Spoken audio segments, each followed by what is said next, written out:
Welcome to the 100 podcast. It's Ed and Charlie here with you. Hope you're well. Today we're really excited to be joined by Birmingham Phoenix seamer Benny Howell. Benny, how are you doing? I'm good. I don't know if you call me a traditional seamer though. Yeah, what do you go by? What would you call yourself? A bit of a hybrid, I guess. I reckon quick spinner, I'd like to say. Quick spinner. Okay. I like that. For future reference, I like that. First off then, Benny, how are you finding the 100 so far? Are you enjoying your time with the Phoenix? Yeah, it's fun. I mean, I think I'm very lucky to have the coaching sort of set up here at Birmingham Phoenix with Dan Vittori running it. He runs it really well. It's very relaxed, but very organised as well. We've got Ian Bell as our batting coach and James Franklin and Alex Gidman there as other coaches. It's great fun training with a few of the guys I'm used to playing against, and obviously playing in the games. It's well followed comp, it seems to be, and there's decent crowds, and they're getting behind it. So far so good. Yeah, it's been really exciting so far. And obviously, as you say, there's a lot of talent in that Phoenix squad. How are you finding being amongst the likes of Mo and Ali, Leon Livingstone, Imran Tahir? Imran, I've played with at Hampshire, and I played against him a number of times. So he's what you see is what you get. He's a very, very funky guy. He's cool. He's easy to get on with. Mo's very relaxed, very chilled out. So yeah, it's nice and easy. I haven't seen Liam much. He's been travelling from home, but he seems like a good guy as well. So no, it's cool to play with those guys and pick their brains as well as enjoy playing alongside. Yeah, and you were picked up by the Phoenix in the original draft in 2019 and then retained later on. What was that original draft night like? And kind of how did you find out that you got picked? Were you watching? Were you just following somewhere else? How did you find out? Yeah, I was watching the live coverage. It actually felt like an eternity till I got picked. It was a horrible watch. I can't imagine what it would be like for the guys who are, I guess, either close to being picked or not getting picked, or picked right sort of further down. It was a nerve-wracking watch. But when I heard my name, in fact, I didn't hear my name. I thought the round was over because we were right at the end of it, and I thought the round was over, and I sort of switched off. And then I saw my name up on the TV on the screen, and I was like a bit confused. And I got all these pings and the messages on my phone, and yeah, obviously realised I got picked up at where I got picked up. So yeah, it was a relief, but it was quite nice to be recognised as a higher pick. Well, obviously, it's very well deserved, Benny. In this tournament, obviously, there's a lot of big names here, but we're also seeing a lot of new stars emerging. We're seeing domestic players like Chris Benjamin, Harry Brook, making breakthrough appearances, I guess, and rising to prominence. Do you think that the 100 could be a shop window, if you like, for your skills to show the world your ability and maybe push for more franchise deals and possibly even England? I guess so. I mean, the fact that it's televised every game helps, doesn't it? I mean, the more TV games you get, the more sort of audience, or the more people watching. So I guess it's just me doing what I normally do and expressing myself, expressing my skills. And obviously with more people watching, it's gonna be out there more, and people are going to see it. And obviously, ultimately, it's got to be successful. So far, so good. So hopefully I can keep that going.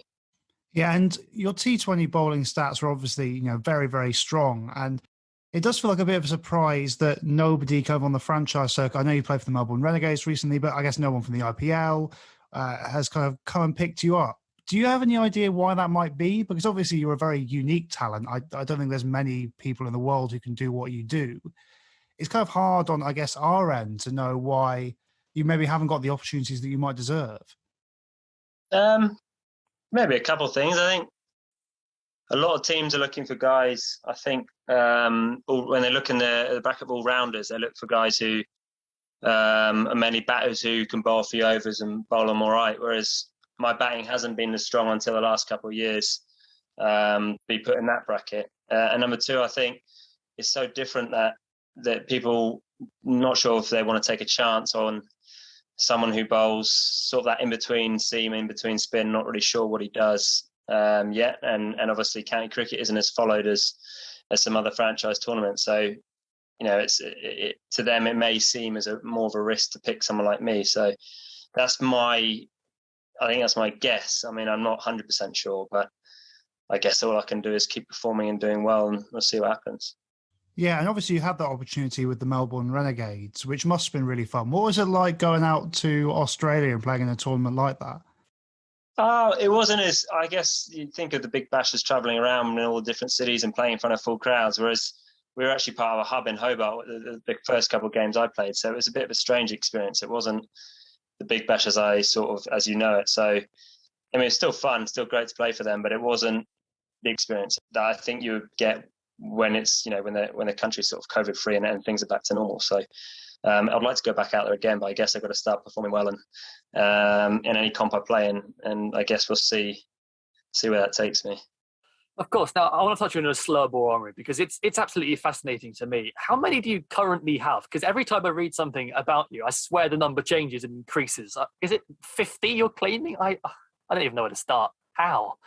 It was an exaggeration, and then it got written in when I was joking about a lot. So there's a decent number of them. I won't call them slow balls because they're all sort of round a similar place pace-wise. So it's more about the subtle the variation of it. So if you look at me as a quick spinner, I guess, say a quick spinner in general, he doesn't bowl slower balls. He bowls subtle change-ups. He might bowl one ball that goes this way, one ball goes that way. So for me, it's like if I can get movement in the air and on certain pitches, if I get movement off certain pitches with the different variations that I have, for me, it's just I'll call it change-ups rather than slow balls because I know the batter knows I'm bowling a slow ball. I know the batter knows I'm going to bowl a slow ball, but for me, it's what sort of angles I can create and what sort of length and line I can get the ball at to sort of make them most effective, I guess.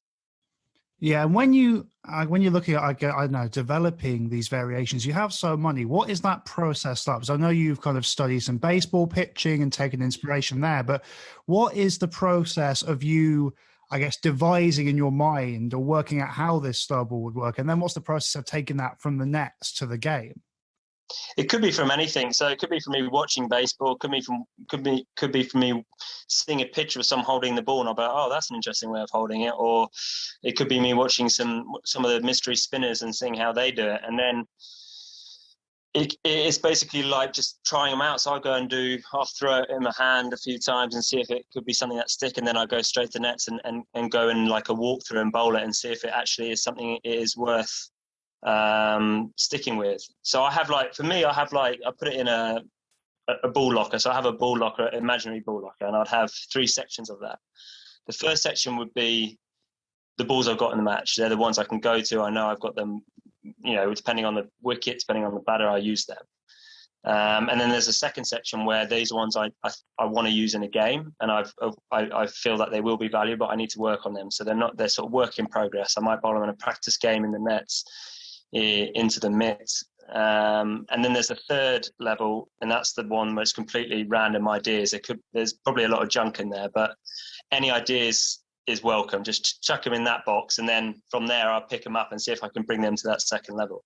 And that's how I sort of go about it. So I try not to waste my time because I can get distracted in it with certain balls that may not be worth it. So that's, for me, that's a way of sort of separating them so I can work on the ones in the third level or the second level at the right time, and still working on my strength in the top level of my balls, if you get what I'm saying.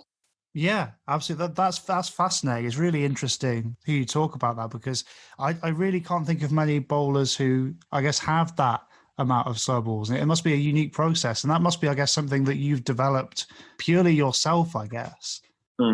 Yeah, it's completely myself. For me, it's more the enjoyment factor.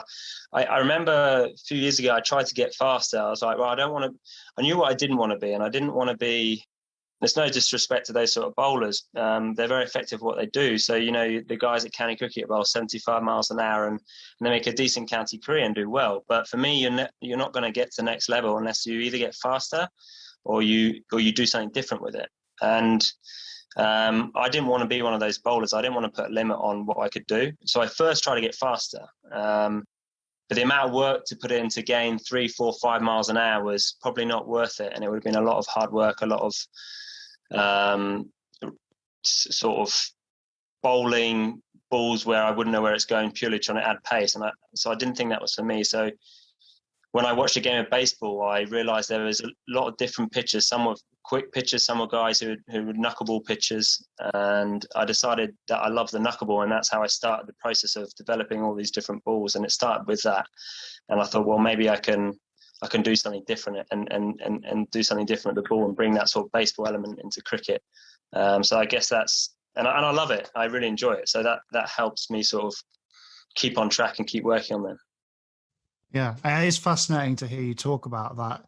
This is a slightly controversial topic, so don't worry if you don't want to answer, but your 100 tops trading card gives you a higher batting score than the bowling score. I know you've been batting at 3 for Gloucestershire this year and doing very well, but the card, I think, gives you a great injustice.